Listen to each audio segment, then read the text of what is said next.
I never asked to be born, but my parents, Wayne and Abigail Billy, made it painfully clear from the start that I wasn't planned. I'm Madison, the second child they didn't want. My older sister, Amber, was the golden child, the one they dreamed of. Growing up in the Billy house was like living in two separate worlds. Amber's world was full of love, attention, and celebration. Mine, a cold, shadowy place filled with indifference and barely concealed resentment. I still remember my 8th birthday as if it happened yesterday. I woke up hopeful, daring to believe this year might be different. Maybe this time they'd remember, maybe they'd care. But when I came downstairs, my parents were seated at the kitchen table, engrossed in a conversation about Amber's upcoming dance recital. "Morning," I said, trying to keep the hope from my voice. Mom looked up briefly, her expression blank. "Oh, Madison, your cereal's in the cupboard." That was it. No happy birthday, no hug, nothing. Later that evening, at dinner, Dad finally remembered. "Oh, right. Happy birthday, kid," he muttered, not even bothering to look up from his plate. Mom blinked in surprise. "Is that today? I thought it was next week."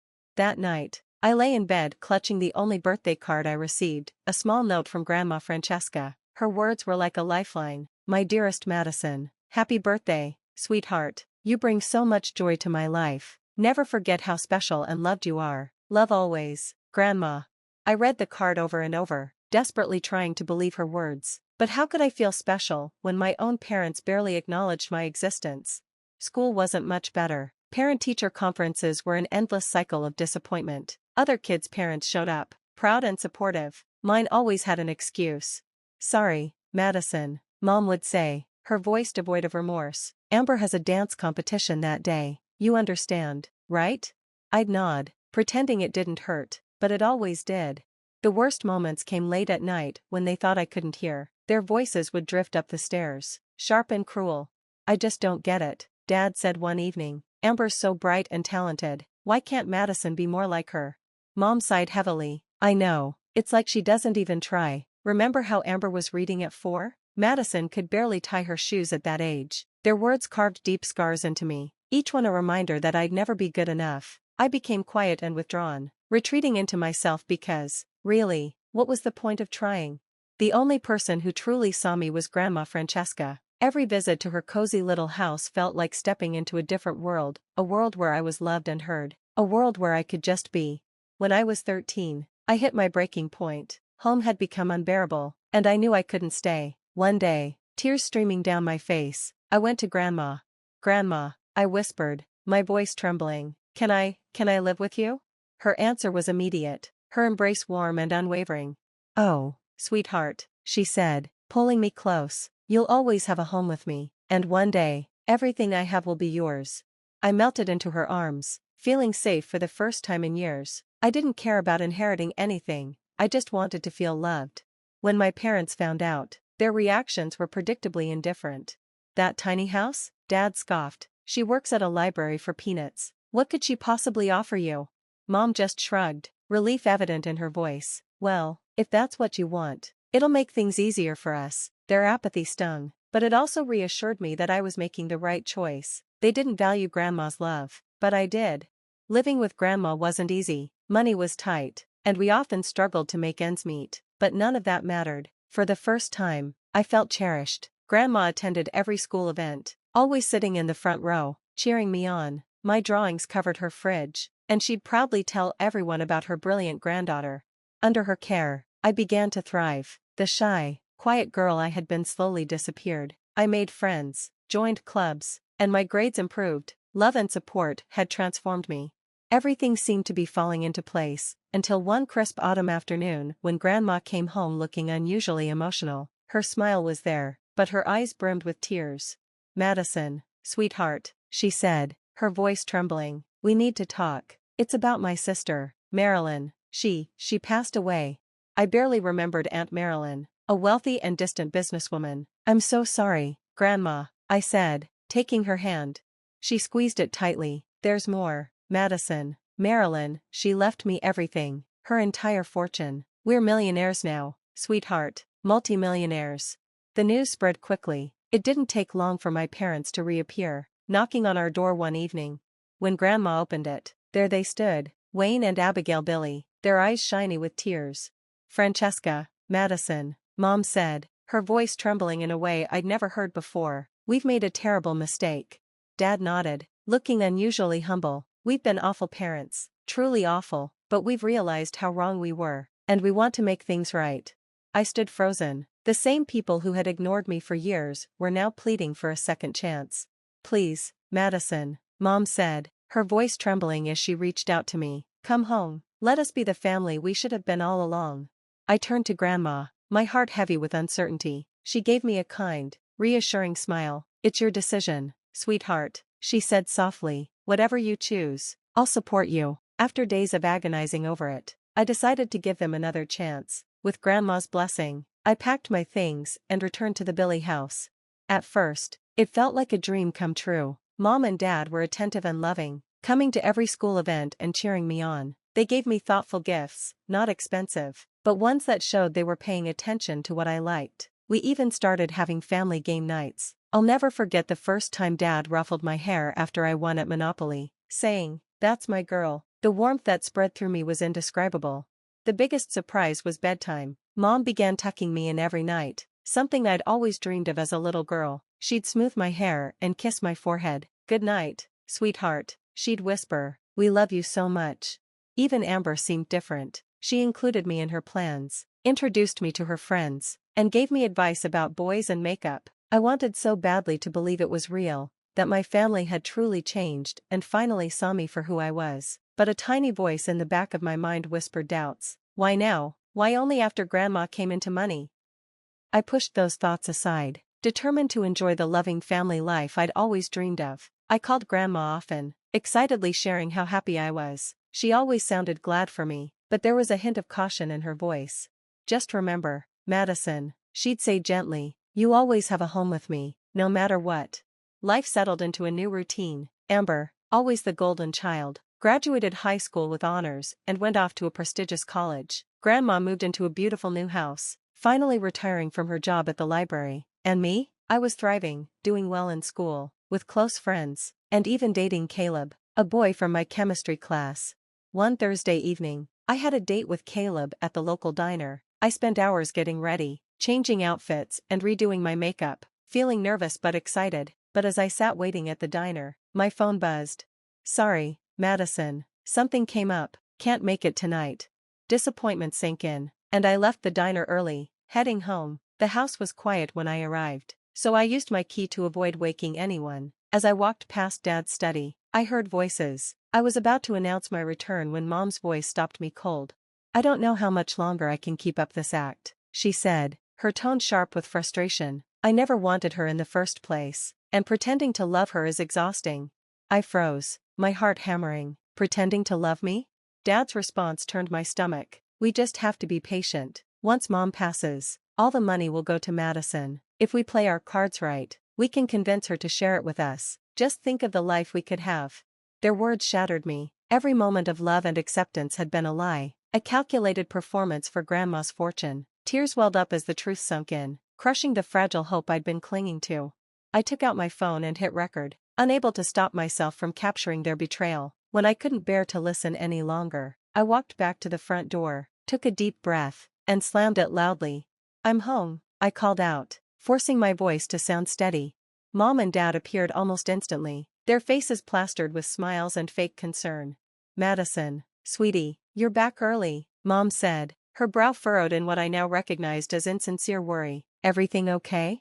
"Yeah," I muttered. "Caleb canceled. Something came up." Their reactions were perfect, too perfect. Mom clicked her tongue sympathetically, and Dad gave me a reassuring pat on the shoulder. I had to fight the urge to recoil from his touch. That night, I lay awake for hours, their cruel words replaying in my mind. By morning, I had made my decision. After they left the house, I packed a duffel bag with my clothes and a few meaningful keepsakes. Without looking back, I left the Billy house and went straight to Grandma's. When she opened the door and saw me standing there with my bag, her eyes widened. "Madison, what's wrong, sweetheart?"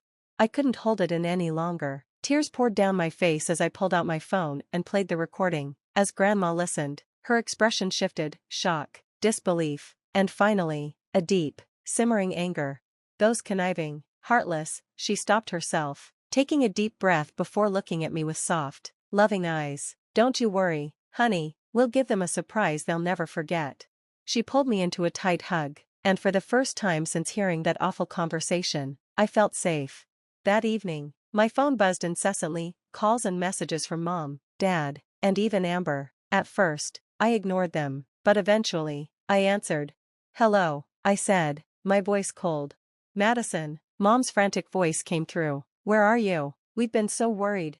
I almost laughed at the irony. "I'm with Grandma," I replied calmly, "and we'd like to invite you all over tomorrow for a family conversation." There was a long silence before Mom stammered. "Of course, we'll be there, Madison. Honey, whatever's wrong, we'll fix it." I hung up before she could continue. Fix it? They had no idea what was coming.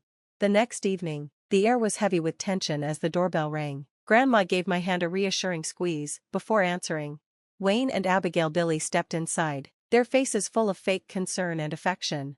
"Madison, sweetheart," Mom began, reaching out to me.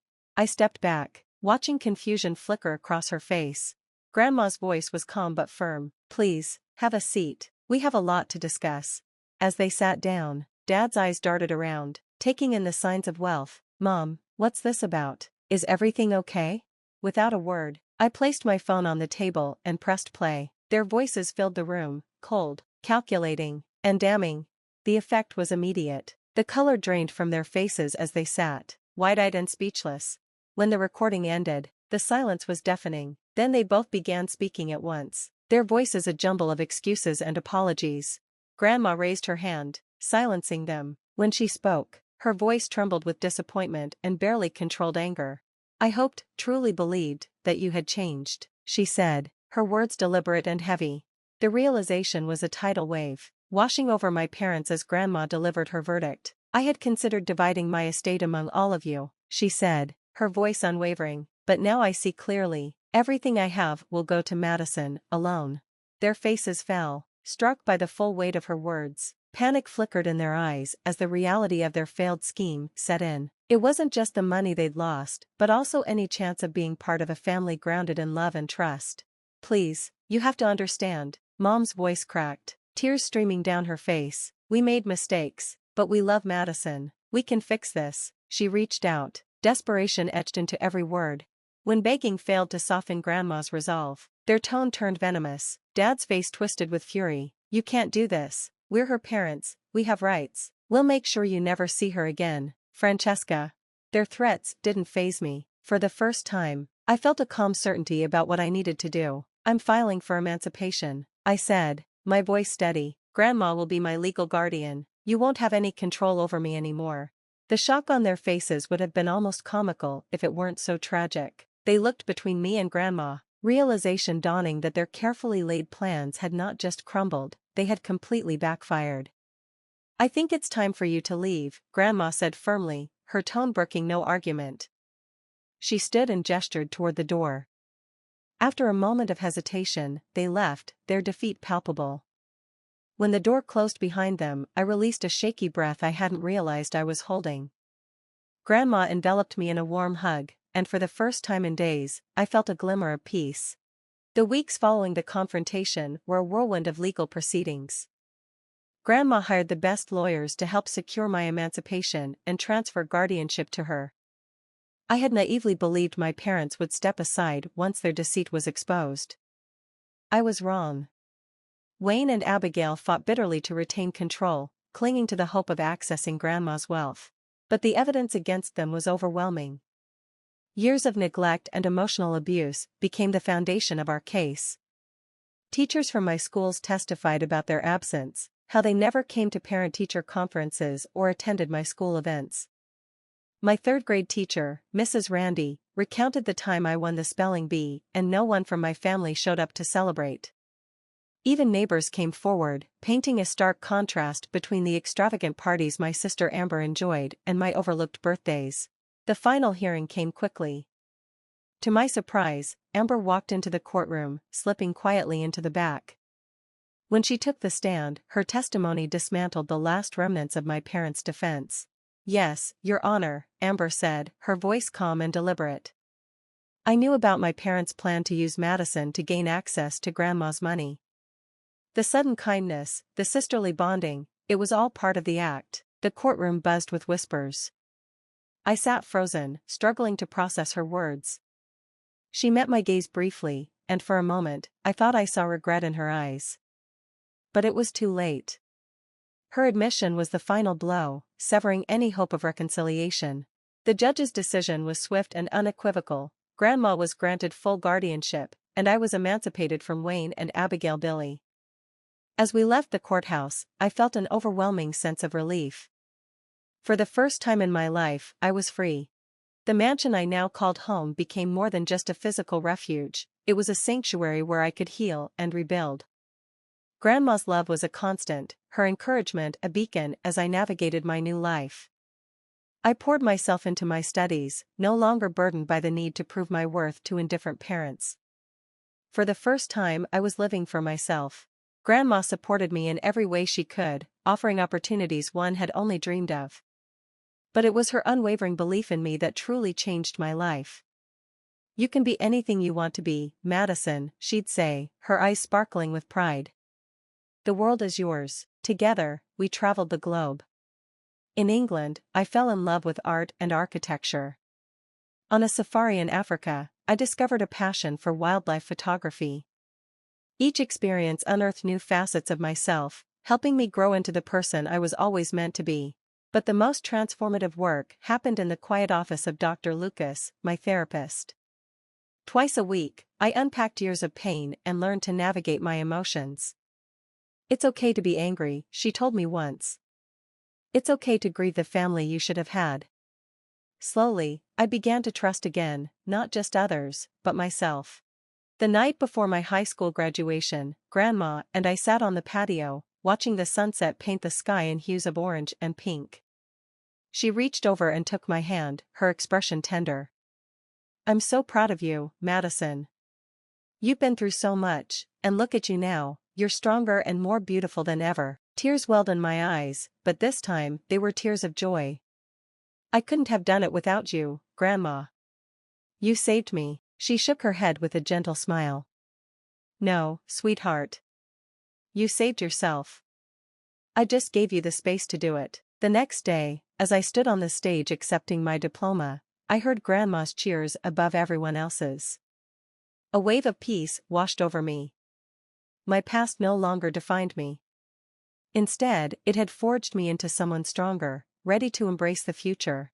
Looking out at the crowd, my eyes met Grandma's. In that moment, I knew that whatever challenges lay ahead, I wouldn't face them alone.